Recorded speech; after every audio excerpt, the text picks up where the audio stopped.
Folks, what a heartbreaker. The Bears came just short of a last second victory over the San Francisco 49ers tonight here. 42-38 in at Levi's Stadium. The Bears fall to 11-5 with the loss. Down to the very last play. Uh, and again, it's been a crazy year full of crazy plays, full of, tremendous late game drives, and this was looking like it could have been one of them. But the Bears unfortunately fall just short. Didn't look like anybody was open on that last play. Uh, as I'm saying it now, they're actually showing the all 22 on Sunday Night Football. Doesn't look like literally anybody's open. Caleb had to roll left to avoid the pressure. He could have had Colston Loveland for a second there, but he didn't get the ball out in time. That's a tough throw and a tight window to make. Just nothing really to work out. So unfortunate.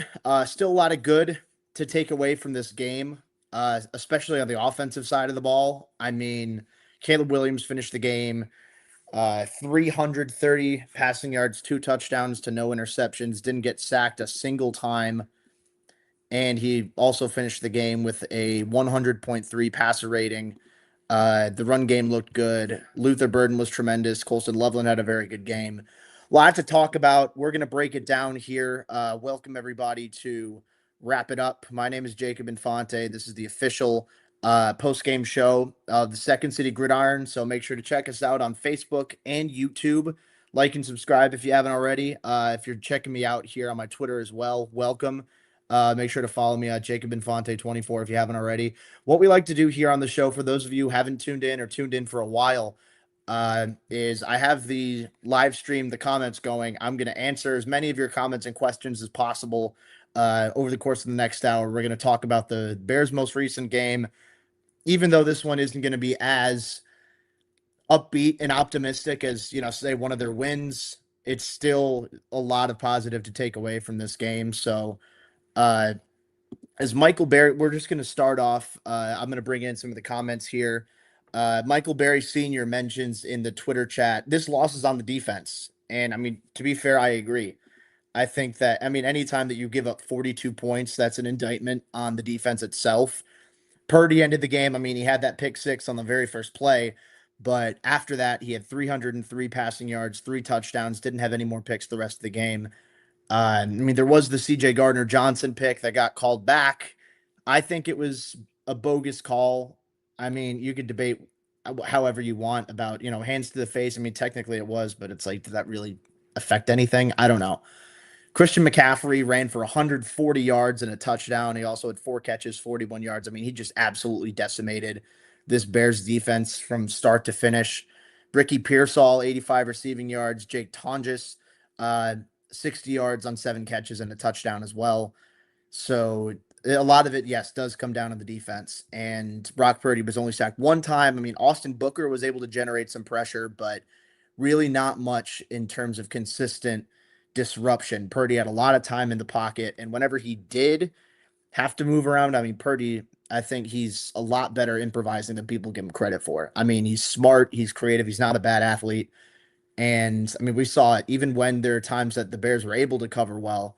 Purdy was able to get the job done. He had 2 rushing touchdowns as well. So I know a couple people here saying, Eli Olson says Dennis Allen deserves to walk home. Rick says Dennis Allen was woefully unprepared. Jen Cambry here says, how bad is this defense?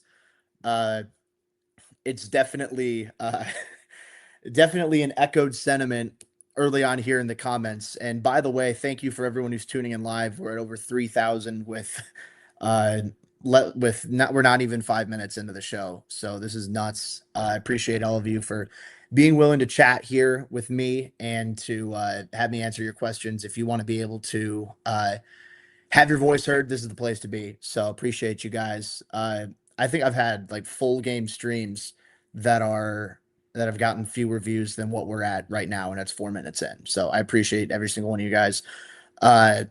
But yeah, there's a lot to clean up on the defensive side of the ball. I think a lot of it comes down to coverage too, but also it's way tougher to cover when your pass rush isn't getting home. And it didn't matter that Trent Williams was hurt. You got hurt on the very first play that the 49ers had on offense. That didn't matter because Booker was solid, but the interior wasn't able to generate pressure. Montez Sweat uh, had some plays, but not particularly great. Uh, and when you can't get home, I mean, that opens up the opportunity for the quarterback to extend the play, to scramble, to improvise. And whenever you're playing backyard football, naturally that's gonna help the offense more than it helps the defense usually. So it becomes a lot tougher when your pass rush can't get home. That was the case for most of the game for the Bears here, unfortunately enough. But Michael Berry here says as well in the chat, Caleb's best game as a Bear, in my opinion. Uh, it's definitely up there. If it's not number one, then it's definitely up there for sure. And looking at it from as I'm doing the math here, the completion percentage was 59.5. Some people are going to throw a hissy fit about that. I don't care. He was very, very good today. There were a handful of times he had to throw the ball away. I mean, sure, there were a couple stinker throws here and there, but for the most part, he was efficient. He was able to move the ball to, all three levels, the short pass, the intermediate pass, the deep ball, all of it looked good, or it looked improved at the very least over the course of the beginning of this year to later in the season. I mean, it's been night and day. I mean, you look at it, what was it, the Colston Loveland touchdown pass that, 36 yards. He, climbed in the pocket a little bit. He didn't even follow through with his throw. So there wasn't really much hip torque going through in that motion. It was all in the arm, which is nuts that he was able to pull that off, stretch the field, and then make that throw. And then Burden also had an impressive 35-yard gain as well. Uh, Luther, I hope everything's okay with. I'll admit, as soon as the game ended, I published my post-game article at Windy City Gridiron, and then I started off this live stream. So I don't know if anything's come out more about the nature of Luther Burden's injury. I did see it looked like a hamstring. Yeah, Courtney Cronin from ESPN said Luther was seen grabbing his left hamstring as he made his way in for an X-ray. So we'll see. I really hope that's okay, obviously, because he's been tremendous the last couple weeks. And we'll talk more about him and the impact that he had. But Caleb Williams, I think, for the most part, played a really good game against San Francisco. To be able to do so in prime time, to be able to do so on the road. I mean, San Francisco is not an easy place to win at, especially for a team like the Bears, where this time of year you're playing, 20, 30 degrees outside, and San Francisco is like 55 or something. It's a little bit of a different situation, a little bit of a different environment for him to be able to compete in, but he did a great job. So a lot of credit to him. Jackson Bergen says, to be real, at least we can compete in a shootout against a good offense. Amen to that. I I mentioned uh, in my article, my post game article that I wrote, that there haven't been a ton of times in recent Bears history where the Bears have been able to compete in like a true offensive shootout with another team. And I mean, you'd prefer not to have to, because you want your defense to play better than the Bears defense did today. But at the same time, to have that offense where it's like, oh, regardless of what happens, the offense is going to be able to keep you competitive. Like that doesn't happen very often in recent Bears history. I mean, it happened in the Bengals game this year, but really that's about it. And now you can see that this offense, it's like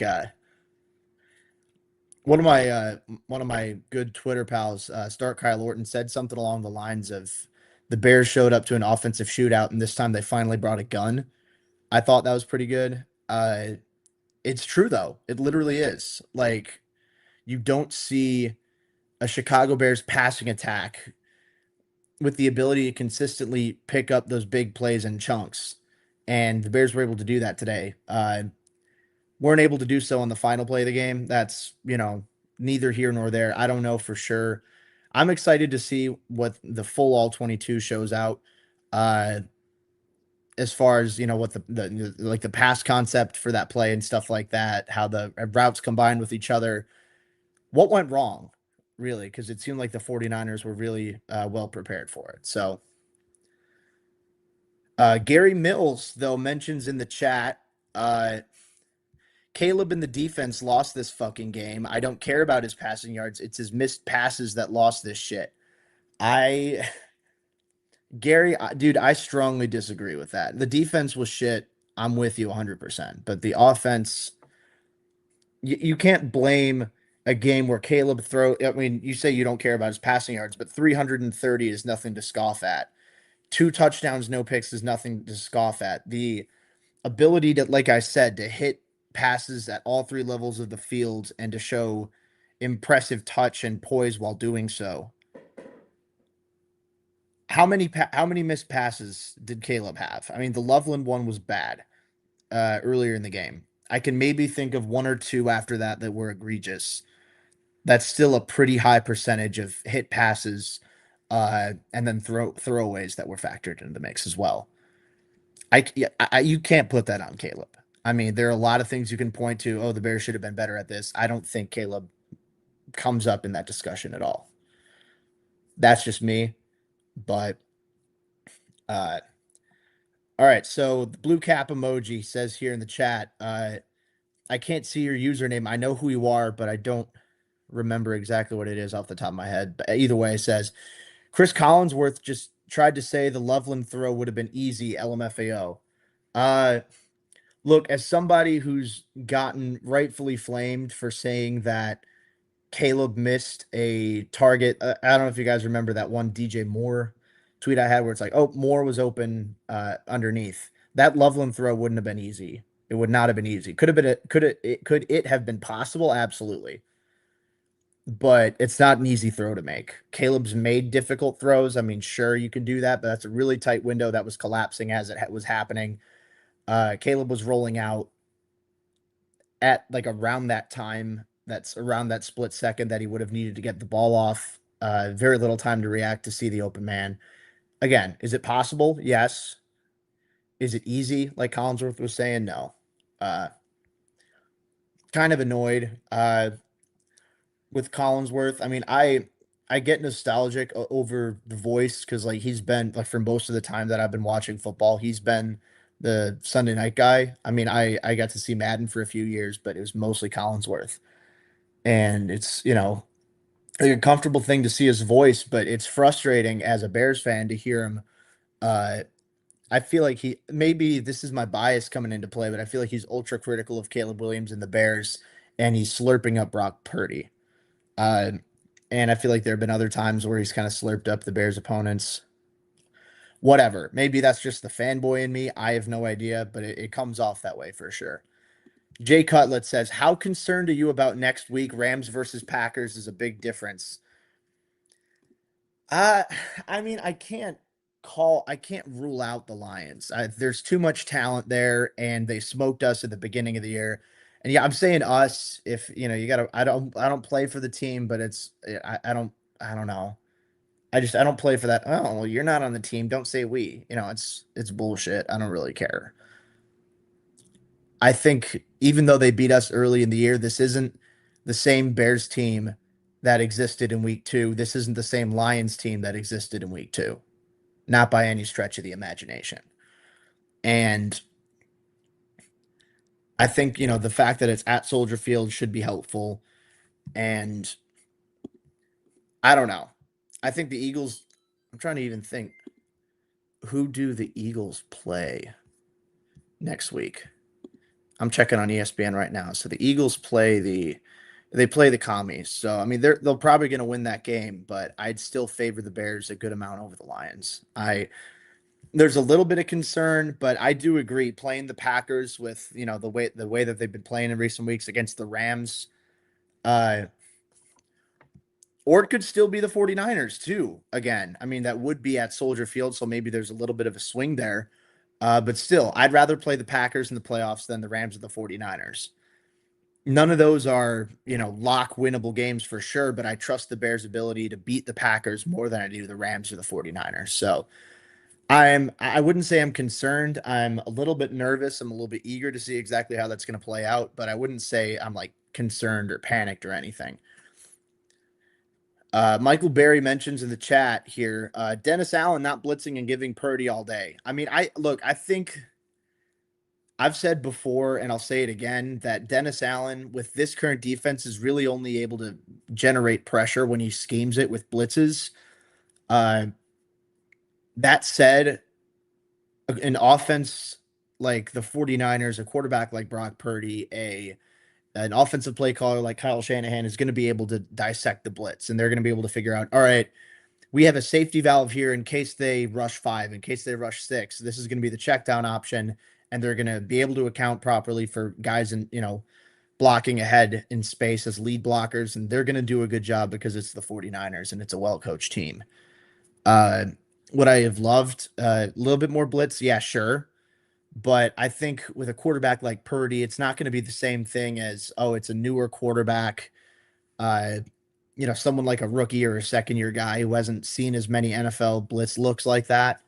I don't think it would be the same. Maybe it would have been a little bit more beneficial to send an extra defender or two every once in a while, but I don't think it would have made a massive difference in this game specifically. Most other games, though, I'm with you 100%.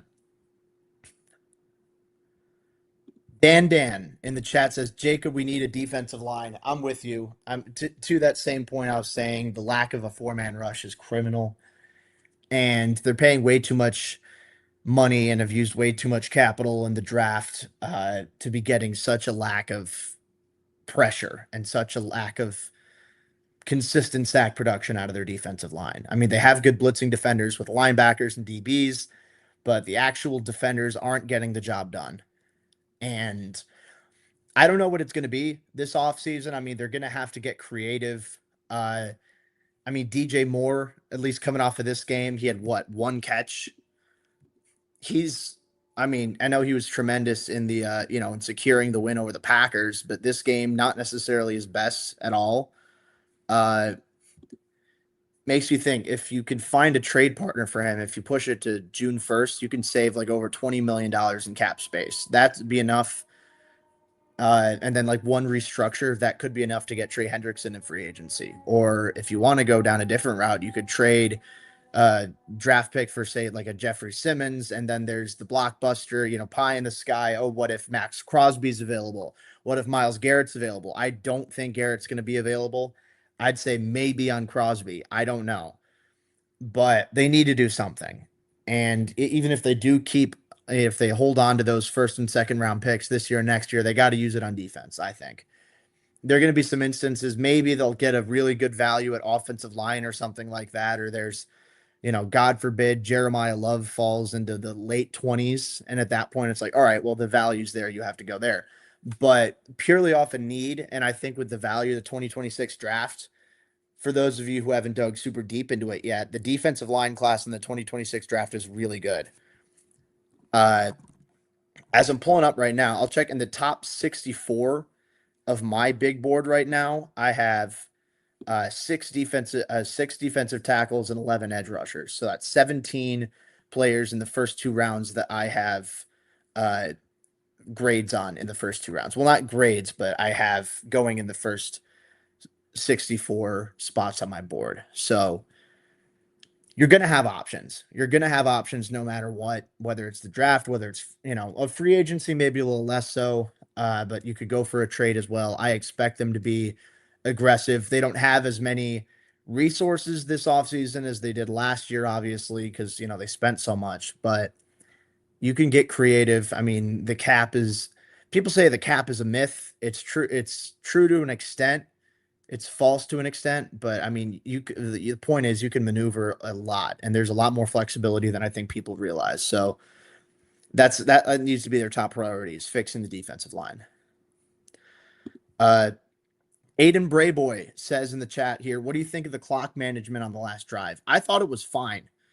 I think they did a good job. I mean, first starting off with a good run when you have a good run when you have a good run game as that last play going into the 2-minute warning, I thought was a good call. I think they kind of got screwed over with, Colston Loveland dropping a pass, which never happens. They could have got some solid yards out of that. Luther, I wouldn't classify that as a drop because of how tight and physical the coverage was, but it's still it hit him in the hands. It's something he could have had. Uh, I think the clock management was fine. The hook and ladder was bold. It was really bold, and it killed like a good like 10 seconds off the clock after it happened because they weren't able to get into the end zone. I feel like that's something they were pushing for right away. I wouldn't have done it, but at the same time, I'm not Ben Johnson, so he knows a lot more than I do. But I think uh I think for the most part the clock management was all right. Uh the only thing I'd have a little bit of concern over was the hook and ladder. Maybe that took a little too long. It was a little too risky given the, circumstances of not having any timeouts. Maybe they should have called a play that, focused a little bit more towards the sidelines, whatever. That's neither here nor there. If the Bears did hit that hook and ladder and it ended up being a touchdown, we'd be calling Ben Johnson a mad scientist. Uh, but either way, I don't think it was too bad. Uh, Going through the chat here, if anybody has any comments or questions as well, feel free to send them here in the stream. We're at almost 6,500 live followers right are watching the stream right now, which is nuts. Again, like I say, every single stream, I appreciate each and every one of you. Right now, we're the top, at least out of who's streaming right now, the top Bears post game show uh, on Twitter, or on X, however whatever. Uh, so I appreciate each and every one of you for tuning in. Point being, if you want to make comments, you want to get your voice heard, this is the place to be right now. So going through some of the comments here just to make sure that I get through a lot of you guys. Jen Cambry back in the chat says this is a one and done team in the playoffs. I'm not sure I agree with you. And specifically, I'll point to the fact that the Bears are 6-1 at home right now. And no matter what happens in the wild card round, you're going to have a home game. I think that this is a team that can fight with anybody in the league, who can beat just about anybody in the league. Does that mean they'll win every single game? Obviously not. I mean, they lost against the 49ers, but I think they can be really competitive, and having that extra home field advantage in the playoffs is very beneficial. It's not a massive, 10-point swing or anything like that, but it's valuable to have in those high pressure situations. So I think that if they play the Packers at Soldier Field in the playoffs, I think that's a game they can win. I'm not going to say, oh, they'll absolutely win it. I mean, that's a good team. Uh, and I'm not going to say that about the Rams either. I'm not going to say that about the 49ers or, whoever ends up not winning the NFC West. But I don't necessarily agree with that. One and done, assuming that means they play one game and they lose that one game. Not assuming that means it's one and done, they win one game and then get bounced. That I could see. I could see them losing in the divisional round. I don't think they're a well-rounded enough team to win the Super Bowl. Would I love to be wrong? Obviously, I'd love to be wrong. Uh, but we'll see. I don't necessarily agree, though, that this is going to be a one and done team. Jay here in the chat says, congrats on Caleb, for sure his first 300 yards plus. I don't think that's true. I want to say he's had that before. Is it? Well, it's his first of this year. It's his first of this year for sure. I'll check 2024. This is the most passing yards he's had in a single game this year. The second place was 298 yards against the Cowboys in week 3. In 24, okay, in 24, he had 4 games with over 300 passing yards, and it's been lower.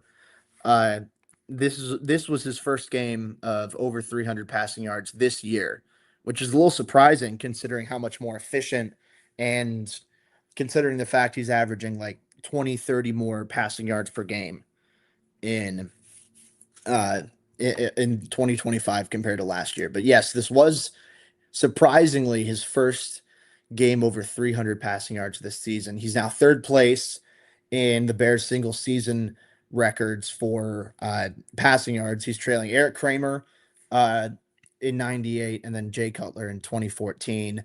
He's pretty close. It's going to be tough for him to crack 4,000 passing yards. I mean, that's going to be.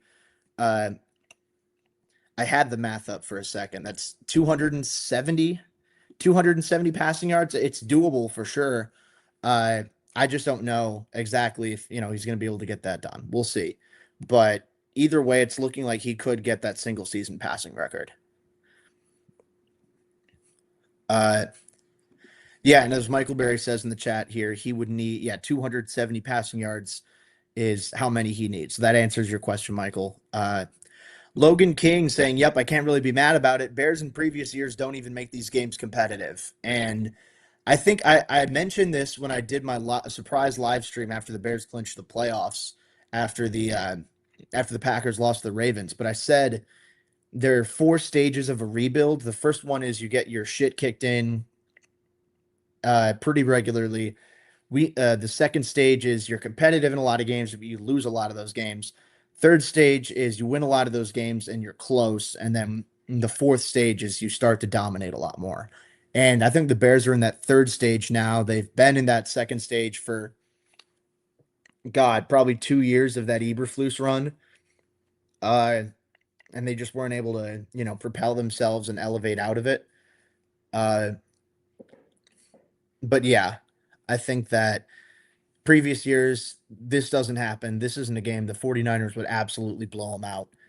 It's a different team. It's a different unit. The defense is still bad, but the offense is a lot better. The coaching staff's a lot better, and this team doesn't quit. So it it stings for sure to lose this game, but it's hardly the end of the world. Uh, David says here in the chat, why was the interior run game so bad? Tooney get too tired from pass blocking. I'll admit, I'm not sure right away. At least I typically like to reserve my uh, specific offensive line opinions until after the all 22 comes out, just because I watch the whole plays in itself, and after the fact I like to watch the individual players. So uh, I'll admit I'll defer on that. I will say though, I think the interior run game was a little bit hit or miss than usual. I think the outside run game looked pretty solid, and there were some plays that opened up down in the middle as a downhill run in between in between the tackles. But specifically, I think of that DeAndre Swift run where they had Daniel Hardy as a fullback. I mean, what the hell was that? But it ended up working. I mean, that was well executed consistently. The offensive line did their jobs. They sealed off defenders properly. Swift found the open running lane, exploded through it, made the nice cuts that he needed to. Uh, but yeah, as far as there were definitely some inconsistent moments, I'd be curious to find out exactly what that is. I'm sure I'll have an answer in a couple days, but yeah, I'll definitely be looking through that for sure. Uh, let's see. Andrew's angry in the chat mentioning here. I think we absolutely still can make a run this year and win at least a home playoff game. But looking forward, this team with an upgraded D line and continued Caleb development with Ben is going to be very scary for many years to come. I mean, I'm with you 100%. I've remained pretty strong to say that Caleb has gotten a lot better from year one to year two, especially in the second half of the season. The way that he stepped up, I'd say probably from the Bengals game onward, has been really impressive. I mean, before that game, he had one game with over a 100 passer rating of over 100 in those first 7 games from the Vikings season opener to the Ravens. That he had one, and since then in the remaining games, he's now had 4. So he's definitely been better in the second half of the season as the years progressed. He's played a big role in why the Bears went on, especially that 5-game winning streak down the stretch was tremendous. But there's still room to grow. There's still a lot more that he needs to get better at, and he knows that. And I think it's exciting that the Bears are as competitive as they are. They're winning as many games as they are, and their franchise quarterback is looking really good, but he's not perfect. He's not quite elite. And if anything, I think that's even more exciting to possibly think about because it shows just how high the ceiling is going to be. So I'm absolutely with you there. So I want to take a quick break in the show here to give a shout out to our friends over at Rula. So, as we're talking about injuries and stuff like that that have happened, I mean, taking care of your mental health shouldn't be harder than taking care of your physical health. If you pull a muscle or break a bone, you go to see a doctor. But when it comes to finding the right therapist, it becomes frustrating. You've got all these long wait lists. You're looking at these gigantic costs out of pocket for you. That's usually what stops people from getting the help that they need. But that's where Rula comes in because they make therapy simple, affordable, and fast. They work with most of your major insurance plans out there. The average session copay is only $15. That's basically the cost of lunch, but instead of a sandwich or a burger, you're investing in your own headspace. And with Rula, you're not just matched and left to figure it out. They check in on you, make sure you're actually making progress and getting the help you need. All the therapists on the platform are licensed, vetted, and they're picked for their expertise. So you're talking to someone legit, not just whoever random people just happen to be available. So getting started couldn't be easier. You just answer a few quick questions about what matters to you. Then Rula pretty quickly connects you with in-network providers who actually fit your needs. I mean, you pick the time from there and you can be talking to a therapist as soon as the next day. So there's none of that waiting, none of that endless back and forth that, sends a lot of people, it turns a lot of people off from wanting to get the help that they actually need. So the bottom line is if you've been putting this off, Rula takes away all of your excuses. It's simple, it's affordable, and it's actually built to help you get better. So for those of you who are watching on Facebook or YouTube or my Twitter page, you can see at the bottom there's rula.com codes slash gridiron. So that's RULA.com/GRIDIRON. There you go. I spelled it right. Uh, to take that first step, get connected, and take control of your mental health. So definitely recommend checking out Rula. Appreciate you guys for sponsoring this video. So want to dig through here, answer some more of your questions. We're about half an hour in or so, and there's still a lot to talk about out of this game. So as I'm going through the comments here, well, actually, I'll pull up here. Austin Carlson and Ben Johnson's presser. He said he doesn't have a current update on Luther. As we mentioned earlier, Luther got X-rayed for a hamstring injury. It seems like, or at least something in his leg, which obviously that's cause for concern with the playoffs coming up and how well he's played, and how serious a leg injury can be depending on what it is. Uh, we'll see. I think that's, I'm filming this right first thing Sunday night. We're going to have to wait and see till Monday or Tuesday until we probably get a little bit more clarity about exactly what happened. I'd say if we do hear back tonight as we're recording this, that would be a little bit of a concern because that probably means it's more serious. So I'd say the longer the delay in terms of specific clarity, I'd say the better it is. I could be totally off base on that. I'm not a doctor. I'm, the farthest thing from a doctor. But still, I feel like if it's not something right away, it's like, oh yeah, he definitely tore his ACL. Or yeah, he broke his ankle or something, then that would be cause for concern. So we'll see. AZ in the chat says Ben should just rest some players with nagging injuries next game and focus on the playoffs since the first seed is gone and the NFC North is won. Doesn't matter who they play for the playoffs. Got to win at home. Hashtag Dub Bears. Uh, so I'm curious here as I'm checking my phone, which just died. Shit. Uh, I want to see what the schedule is going to look like because I saw they were uh, trying to decide exactly what time each of the games play in week 18. And as I'm saying that, I'm here with my dad and my brother. My dad's coming in here as my IT technical support, charging my phone. So hell yeah, Dad, thank you. Uh, so yeah, so as we're going through it here, week 18, the Bears play the Lions at 3:25. And I mean, obviously, if the Bears lose and the Eagles win, then the Bears get the 3 seed. If the Bears win and the Eagles win, the Bears still get the 3 seed.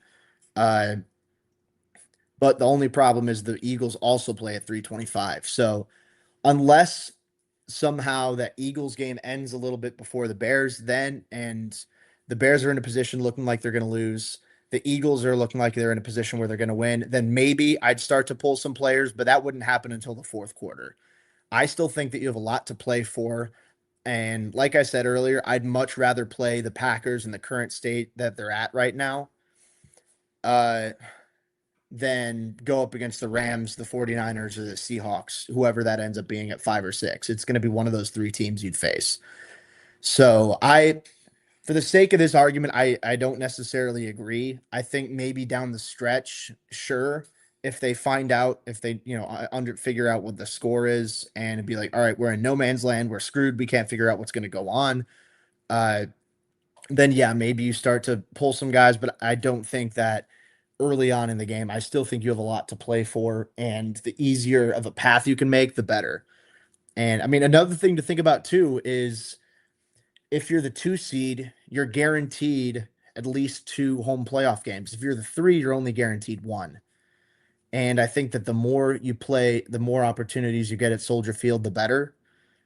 Especially, like I said, they're 6-1 at home right now. They've been really good at home. They've been solid away, but they've been really good at home. So home field advantage is crucial, especially say if the Bears get the number 2 seed and the number 1 gets eliminated in the divisional round for whatever reason, you're getting home field advantage throughout the entire playoffs if the Bears make the conference championship. So I know we're talking like way down the line, but that's the sort of things that can make or break a playoff run. So I think as long as you have like that extra leverage to maintain as much home field advantage as possible, I say you push for that no matter what. So, uh, but yeah, if things reach a point where it's not looking good for the Bears against the Lions and the Eagles are dominating the Commanders, sure. And, you'd be like, all right, we're just going to roll over, save our guys for the rest of this game and then get into the playoffs. But I think that's a very specific scenario that I don't necessarily think will happen. I hope it doesn't happen, where they get blown out to the point where they just have to give up. But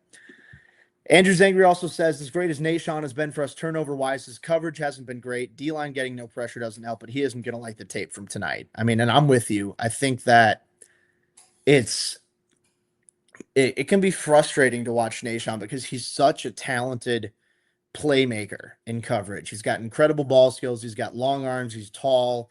He's got good body control. He tracks the ball in the air like a wide receiver. But there are just too many instances where, he can bite on the double move. If receivers do a good job of disguising their concepts, while they're running through their stems, I don't think Nashawn picks up on that very well. I think he can be a little too easily faked out by smart route runners. And like you said too, it's been a little bit inconsistent, and tonight against the 49ers was an example of not one of those consistent performances. So from a playmaking perspective, yes, I believe he, should be in the Pro Bowl this year. I know he got snubbed. Maybe he still makes it as as an alternate or something like that. We'll see. But I think as far as an extension, he's going to get a decent amount of money. And if you're going to pay a cornerback a lot of money, you're going to want someone who's a little bit more consistent. And I don't know. I think for someone who, this is he definitely his best year. He's been very good this year, but they're not very consistent. The highs are incredibly high, and that enough is alone to bring him into, very good territory for me. But the lows are still pretty low. And especially in games where you're not forcing those turnovers, it can really kind of amplify that inconsistency for sure. Uh, Marvin McGee in the YouTube chat says, do you think the starters play next week against Detroit? I get flashbacks from 2018 when we lost players due to the Vikings.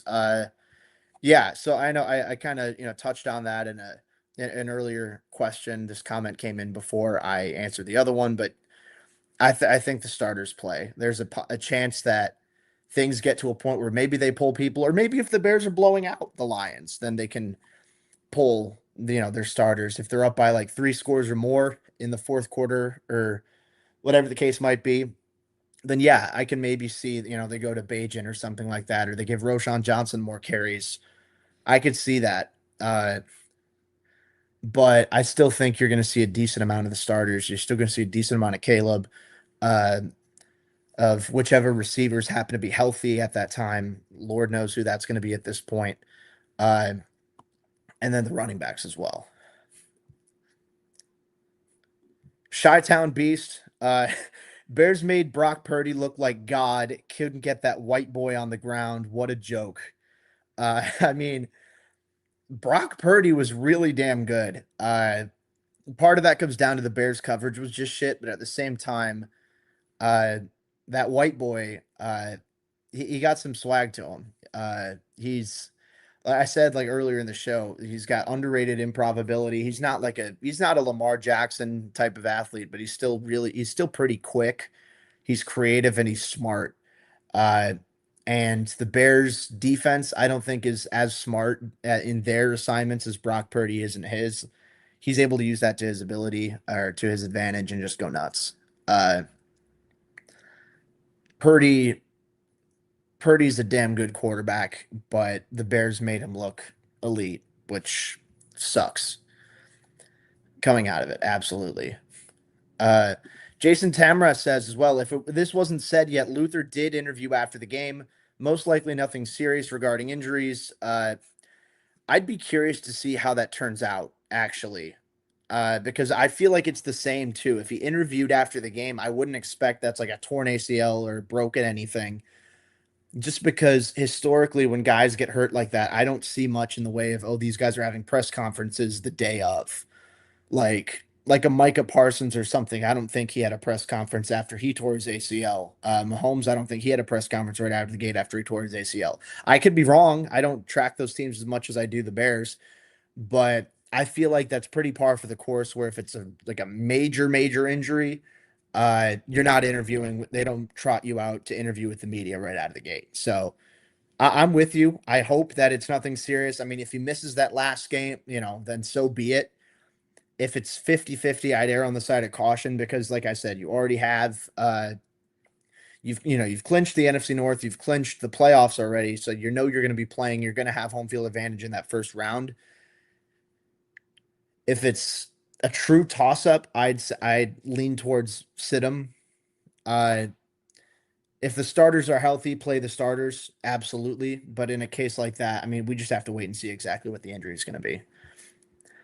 Uh, my dad, who made an appearance as my tech support earlier here in the show, I think it was replying to Jason Tamras, the comment that I just pulled up. I sure hope you are right. Luther's a beast. We need him. I mean, I agree with you, Dad, who's sitting right here next to me. Of course, yeah. Uh, I think his development, especially over the last couple weeks, has been nothing short of incredible. He's always had the physical ability. He's always been fast. He's always been tough after the catch. Uh, he's always been shifty with the ball in his hands. That makes him such a valuable player after the catch. Today was his best game of his NFL career so far. 9 catches, 138 yards, and a touchdown. Averaged 17.3 yards per carry. I mean, phenomenal. I think that especially with Odunze uh, missing time due to injury, you've really seen Luther step it up. The last 3 games specifically against the Packers, uh, the first Packers game they had 4 catches for 67 yards. Against the Browns, 6 catches for 84 yards. He missed that second Packers game due to injury, but this game against the 49ers, he had 8 catches for 138 yards and a touchdown. So you're starting to see it's totally different from, oh, he had 1 catch for -3 yards against the Vikings. He had one in that week 1, or he had 1 catch for 5 yards in week 2 against the Lions. Like it's a totally different. He's caught up to the speed of the game. He's caught up to the nuances of running routes in a Ben Johnson offense. His ability to read opposing defenses, to disguise his route concepts, to sink his hips going into his breaks and explode coming out of them. There's really been a lot, and to have that spatial awareness against zone coverages that he sees, to know exactly how to adjust his tempo and feel himself out to work himself open for his quarterback. I mean, he's gotten a lot better at that too. And that's the sort of thing where he showed promise at that at Mizzou, but it was still, flashes. Like he won pretty heavily with his, elite athleticism, his elite yak ability, and his strong hands as well. And we've seen that same level of talent with the Bears here, but slowly but surely he's starting to catch on to the route running piece. And I think if he continues to do that, he'll be in wide receiver one territory. Uh, he's already above DJ Moore. I'd argue at least the last few weeks have been better than most of Roma Dunze's season when he's been healthy. So I'd be curious to see if you get Roman Luther healthy at the exact same time. I don't know if that's going to happen this year. I mean, we'll see exactly what the injury is. I hope to God we get to see that both of those guys together and DJ in the lineup as well. But I wouldn't be surprised if next year, I was going to say this time next year, but maybe even earlier than that, like within after the first month of 2026, I wouldn't be shocked if we're saying, yeah, Luther Burden's the wide receiver one of the Bears. And I'll die on this hill. I would have died on this hill to begin with. I mean, a lot of you who've been following me for a while, know I'm a Mizzou fan, I'm a Mizzou grad, but even outside of that, as someone who spends a lot of time evaluating talent for the draft, I thought Luther had no business falling out of the first round. I thought he had wide receiver one potential to work with. We're starting to see that slowly but surely come into fruition in Chicago.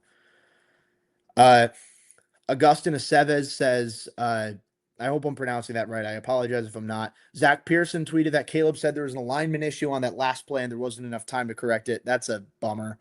Uh, I mean, I feel like too, if you're coming out of that, you spike the ball, you stop the clock, you have the full play clock to adjust that. So I don't know for sure if there's any pushback from the media on that.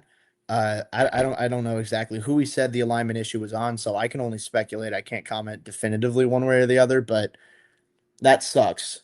If that's that plays part of a role in why the routes didn't develop, nobody was able to get open right away. Uh, that would suck if it's an alignment issue. So brutal. Anyway, uh, Rob in the chat says we should have just took a 5-yard penalty and get the last play right instead of rushing it.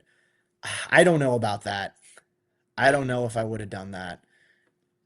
Because if you're at the 4-yard line, if you have one play,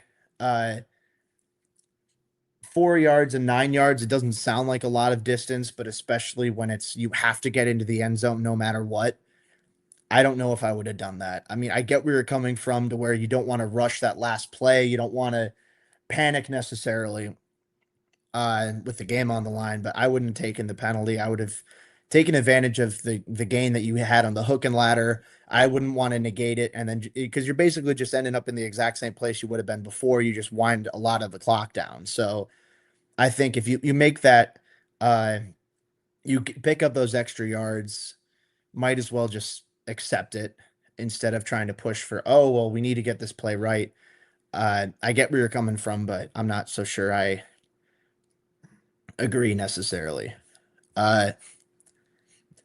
See, Andrew Zangri also says in the chat, hindsight is 2020, but would have liked Swift trying to get out of bounds on the hook and ladder. I think Komet missed his block there on Lenore. Not sure. I don't know if it's Diamador, if it's Lenore or Lenoir or whatever the last name, however you pronounce that. I haven't known. I should know that. He's a pretty high paid cornerback. I just, for whatever reason, can't understand for the life of me. But yeah, I agree. I think it would have been nice if Swift was able to get out of bounds. Again, I have to go back and check the play to see, for sure to be like, hey, it was, like you said, Komet missed the block. I don't have my screen. I have my screen in front of me, but I'm not checking my phone right now to see how the play developed. But I do think that as aggressive and creative as the hook and ladder play was, there's obviously a risk with that. And the risk being, what if you get tackled inside? What if you get tackled inside on the field, in the middle of the field, or towards the sidelines and not exactly right at the sidelines? So definitely a risk there. they got yards out of it, but it didn't pay off in the form of a touchdown. They still, killed a lot of clock with that one play. So I would have loved to see if they were able to get out of bounds off of that. I would have been ecstatic. If you can get even two more plays after that hook and ladder, I think they could have won that game, but it's neither here nor there. It's semantics at this point, but we'll see. Uh, let's see. I'm going through some of the chat here. There were a couple questions earlier about the playoff picture that came in. Uh, so just for additional clarification, the Bears currently have the number 2 seed in the NFC. They're guaranteed either 2 or 3. They're locked out of the number 1 seed now after losing the 49ers because they're 2 games out from the Seahawks. So what they can do though is if they win, they get the number 2 seed by default, no matter if the Eagles win or lose, because they have the head-to-head tiebreaker. If the Bears lose and the Eagles lose, the Bears still get it. So if the Bears have a better record than the Eagles, or they have this or the same record as the Eagles, they clinch the number 2 seed for sure. So Eagles lose, Bears win, Bears get number 2. Both teams win, Bears get number 2. Both teams lose, Bears get number 2. The only way they can fall to number 3 though is the only way the Bears can fall to number 3 is if the Bears lose to the Lions and the Eagles beat the Commanders. So that would be it. That would be the only reason. And even then, you're still getting a first round home game against the number 6 seed, whether it's the Rams, Seahawks, Ford. I don't know if the Seahawks are able to get the number 6 seed. I'd have to check on that. But one of those teams in the NFC West, you're playing at Soldier Field. And if you have the number 2 seed, you're playing the Packers. So, at least to me, a Michaelis Packers team, there's a pretty big drop off from that compared to the Rams, the 49ers, or the Seahawks. Not to say that's an easy game. Obviously, both of the games the Bears have played against the Packers have been very competitive, but I think it's a lot more manageable. And I mean, because of that, I want to, I want to win. I want to win a playoff game. So I naturally prefer an easier schedule. So that's just the way that I see it. Uh, Matthews, I know your first name. I'm not going to reveal it. Don't worry. I know you have a mysterious private account. I swear, if Burden misses the wild card game, arrest the training staff for crimes against humanity. I mean, it's crazy to me, like because in week like what 14 or 15, the Bears were the most had the most injuries or most games missed due to injury of any team in the NFL. I don't know if that's still the same. I figure if they're not number 1, they're still at least top 5. Uh, I don't know what goes into that. I don't work in an NFL training staff. I don't work on the medical side of things. Again, I'm not a doctor. I'm the last person you want to be getting medical or fitness advice from by any means. But it is a little bit frustrating that the Bears keep having so many guys getting hurt. I don't know what that points to. If they're not being trained properly, whatever it might be. But it sucks to keep seeing guys go down like this. I mean, especially key contributors as the season's winding around and you're going to be making the playoffs. I mean, that's a total bummer for sure. So we'll see. Andrew Zanger also saying any word on Kyler Gordon coming back for the playoffs. I think they'd lean towards yes for the playoffs. I don't anticipate just because there's been a lack of news. I don't think he's going to be. I don't think he's going to play in Week 18. But having a little bit of extra rest, I wouldn't be shocked if Kyler plays in the wild card round. That's again, take it with a grain of salt. I just, from the reported timetables that were coming out about his initial injury, I think that it would line up if he were able to play in the wild card round. Worst case, maybe he comes back for the divisional round if they win that first game. I don't know. Uh, and Raymond Granderson says here in the YouTube chat, Caleb missed Loveland in the back of the end zone. Ben will drill that play till Caleb is sick of it. So I know we talked about this a little bit earlier in the show too. It's a tough play for Caleb to make. It's not an impossible play to make. I think people are going to be divided about that opinion, and I have to go back again to watch the All 22. They showed a replay on Sunday Night Football, like on the post game show or whatever, Collinsworth said, "Oh, Loveland or whatever." I can't do the voice, but he said Loveland was wide open or whatever the hell. I think that would have been a really tough throw to make given the timing and the fact that he was rolling out, and by the time he looked his head up, he had to be able to process like, okay, I can't snap, but pretend I can. Right out of the gate, be like, oh, Loveland's open, pull the trigger right away. It's tough. It's not impossible, but it's tough. Uh, so I don't know. I don't have a definitive opinion on it right now. I'm sure people certainly do. And once I watch that play a little bit more, I'm sure I will. Uh, just going off of it one play though, it did look like Loveland was open. That's a bang bang play. The elite can make it, like the top of the top can make it. I don't think Caleb's there yet, but still, he's made really tough throws in the past before. So I think you have to be, have a little bit of a higher standard and be like, okay, if he can make this play, then he should have been able to execute on this one. So I mean, I get where you're coming from. Either way, the execution on that last play just wasn't what it needed to be. So, and the last one I'm gonna bring in here before the end of our show, because we're coming up on an hour here, and we're at uh, 8,600 live viewers right now. So again, appreciate each and every one of you. If there's anything you missed from this show, you can check it out on the Second City Gridiron YouTube channel or the Facebook page or my Twitter at Jacob Infante 24 or anywhere you get your podcast. So Spotify, Apple, the Wrap It Up shows, they go live, they go live on those podcast networks every single week, within like a day or so. So if there's anything you missed, you can obviously check it back. But for those of you who are listening elsewhere or who are listening after the fact, I usually go live a good 15-20 minutes or so after the Bears game ends every single week. It's late in the regular season now. You have one more regular season game and then one more, two more, three more playoff games, whatever it might end up being. Uh, but just know you can catch me live. And if you ever have any questions, any comments or anything, I'll do my best to share them here in the live stream. So want to get your voice heard on what's currently the top viewed Bears post game show on Twitter by a healthy margin. We lost that top spot for a week or two, but now we're back. So that's a pretty good 15-2. That's a pretty good win percentage. I'll take that. Anyway, the last comment I want to go to is Rob. I know. So Rob mentioned Swift should have never went inside instead of outside on that play that cost us 8 to 10 seconds. He follows up by saying, if Swift would have juked him going towards the outside, he probably would have had a chance at the pylon. We better win next week because the Lions are going to try to run that.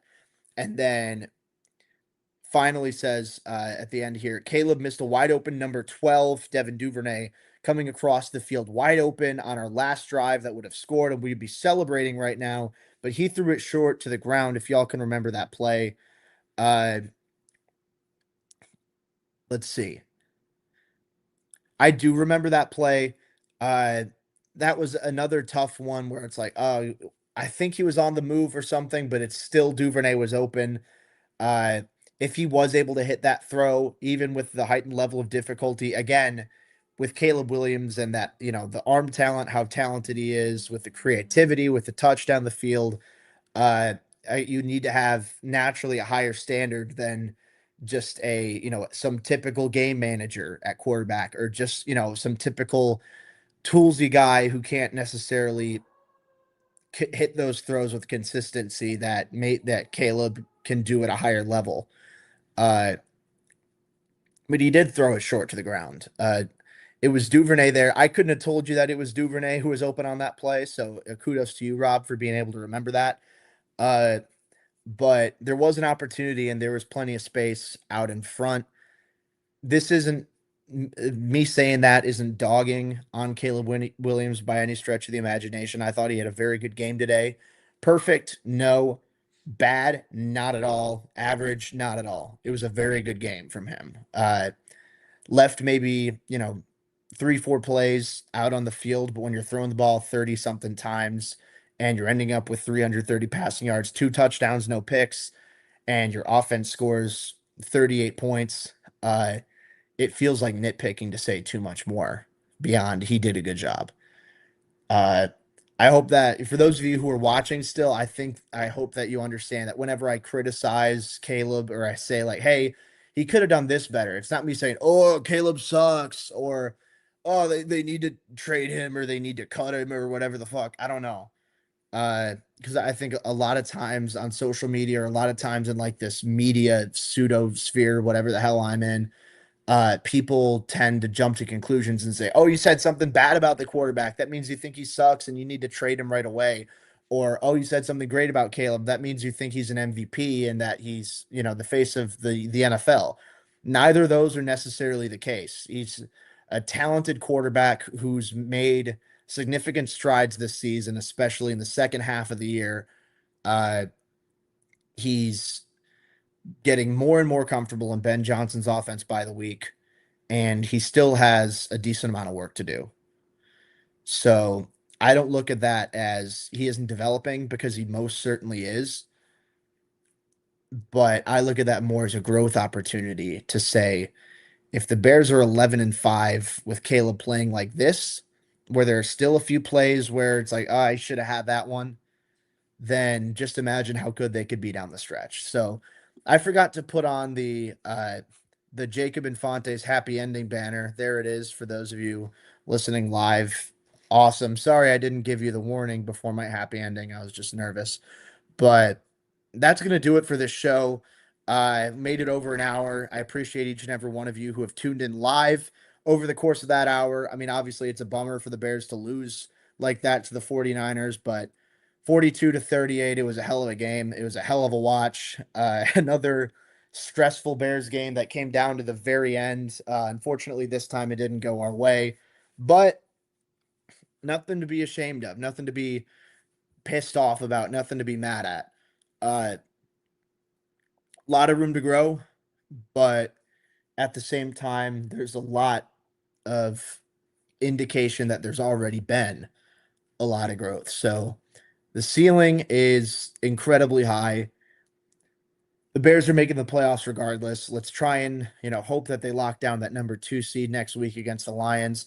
I will be there at the game. So if you see me, if you're going, tell me, say hi, tell me how much you like me or hate me, whatever.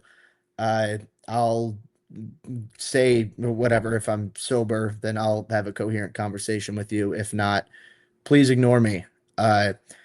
Anyway, the Bears fall 48 to 32, 42 to 38, Jesus, to the San Francisco 49ers, falling to 11-5, still the number 2 seed in the NFC. Very entertaining, nail biting game down to the absolute wire. But that's going to do it for this edition of Wrap It Up. Thank you to everyone who's tuned in. Again, friendly reminder, make sure to follow me on Twitter at JacobInfante24.